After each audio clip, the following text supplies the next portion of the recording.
Hello दोस्तों, आज की कहानी है अय्याज जिस्म का भाग 28। रंजीत को संगीता का नाम देखकर याद आता है कि आज उसने संगीता का फार्म हाउस बुलाया था। वह जॉब छोड़कर वर्धा चली जा रही है और उसका फाइनल ड्यूज भिजवाना था, जो आज ऑफिस में संध्या को बताना था पर भूल गया। रंजीत सबसे पहले संध्या को फ़ोन लगाता है। संध्या अपने घर पर थी, उसका पति आउट ऑफ स्टेशन गया हुआ था। रंजीत उसे कल सुबह सबसे पहले संगीता का रिज़ाइन एक्सेप्ट करके फाइनल ड्यूज उसके बैंक खाते में भिजवा देने को कहता है और एक्स्ट्रा 50,000 के एम्प्लॉइज वेलफेयर फंड से गिफ्ट के रूप में देने को कह देता है। संध्या रंजीत को बताती है कि वह शाम को उनसे मिलने ऑफिस आई थी। रंजीत संध्या से बात कर लेने के बाद संगीता को कॉल करता है। संगीता तो इंतज़ार कर रही थी, वह तुरंत फ़ोन उठा लेती है। संगीता कहती है, गुड इवनिंग सर, मैं कितनी बार और कब से आपको कॉल लगा रही थी।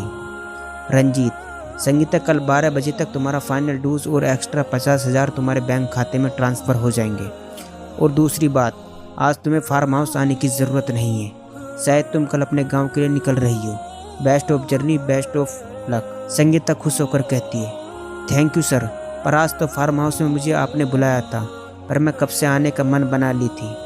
रंजीत कहता है, हाँ बुलाया था, पर मेरी तबीयत ठीक नहीं लग रही है और मेरा मन भी अच्छा नहीं लग रहा है। वैसे भी मैंने तुम्हारा बहुत नाजायज़ फ़ायदा उठाया है, अब बस बहुत हुआ।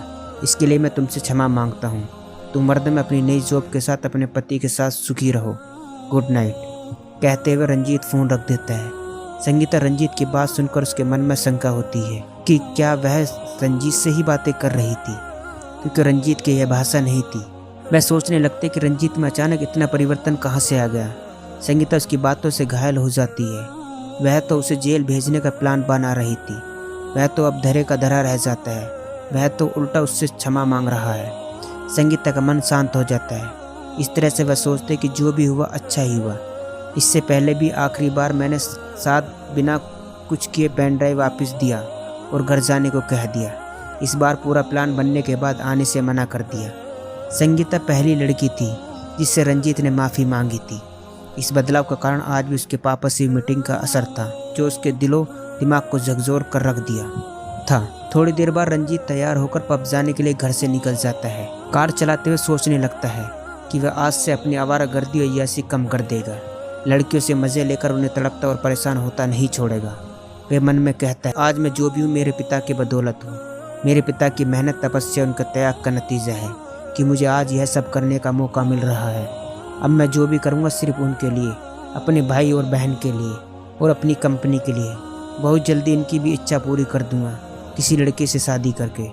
यह सब सोचते हुए पब आ जाता है। कार को पार्किंग करके रंजीत पब के अंदर आ जाता है। पब में लड़कियां ग्राहक को अपने जलवे दिखाकर वाइन सर्व करती है। रंजीत इस पब का रेगुलर ग्राहक था। रंजीत को लगभग सभी लड़कियाँ जानती थी। उनमें से कुछ लड़कियाँ कॉल गर्ल का काम करती थी। उस दिन जो कॉल गर्ल रंजीत के साथ फार्म हाउस आई थी, वह रंजीत को देखकर उसके पास आती है। कॉल गर्ल का नाम शिल्पा था। शिल्पा को मालूम था कि रंजीत का ब्रांड, वह काउंटर में जाकर वाइन वाली कप नुमा गिलास में एक पैक और ब्रांड का वाइन वाटर बोतल लेकर उसके पास आती है। रंजीत जिस चेयर पर बैठा था, शिल्पा पीछे से आकर रंजीत के ऊपर झुककर अपनी छाती के उभारों को उसकी पीठ और कंधे से टच करते हुए पैक के गिलास को होठों से किस करके रंजीत की ओर बढ़ाती है। रंजीत चिढ़कर पैक उसके हाथों से लगभग छीनता हुआ कहता है, चल रहने दे, आज मूड खराब है, कोई नाटक मत कर। कहते हुए पैक की एक घूंट गले में उतारता है। शिल्पा मुंह बनाते हुए कहती है, आज क्या हुआ मेरे सरकार को, बहुत गुस्से में दिखाई दे रहे हैं। रंजीत 100 का नोट जेब से निकालता है और उसे देते हुए गुस्से से कहता है, चल ढक अपने मुँह को और मुझसे शांति से पीने दे। शिल्पा नोट लेकर, ठीक है मेरे राजा, ज़रूरत पड़ेगी तो इशारा कर देना। कहते हुए काउंटर की तरफ निकलकर दूसरे किसी ग्राहक की सेवा में लग जाती है।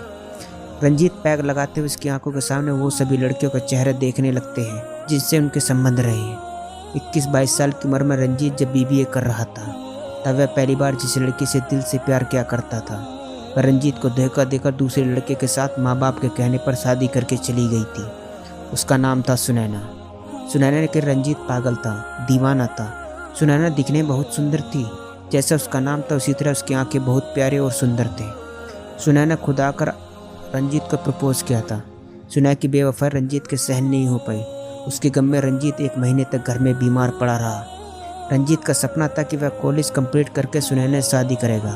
वह अपने पिता और भाई बहन से सुनैना को इंट्रोड्यूस करवा चुका था। रंजीत के बिगड़ने में माँ बाप के साथ साथ सुनैना का भी उतना ही हाथ था। इसके साथ उसने अभी तक 10 से 15 लड़कियों को धोखा दे चुका था। चित्रा, मालती, प्रियंका और संगीता आदि लड़कियों में आखिरी की 4-5 लड़कियां थी। रंजीत 14 पैग ले रहा था। क्वार्टर से 3 पैग बनते और एक अलग शिल्पा ने लाया था। रंजीत का नशा चढ़ रहा था। जैसे तैसे नशे पर परवान ले रहा था। उसके अंदर की अय्यासी रंजीत जाग रहा था। शिल्पा काउंटर के आसपास बैठे ग्राहकों में व्यस्त थी। रंजीत उसकी ओर देख रहा था। जैसे शिल्पा रंजीत की ओर देखती है, उसे अपने पास आने का इशारा कर देता है। क्या होगा आगे जानने के लिए कहानी का अगला भाग जरूर देखें। दोस्तों, ये था अय्याज जिस्म का भाग 28। दोस्तों, कहानी अच्छी लगी हो तो चैनल को सब्सक्राइब करना ना भूलें।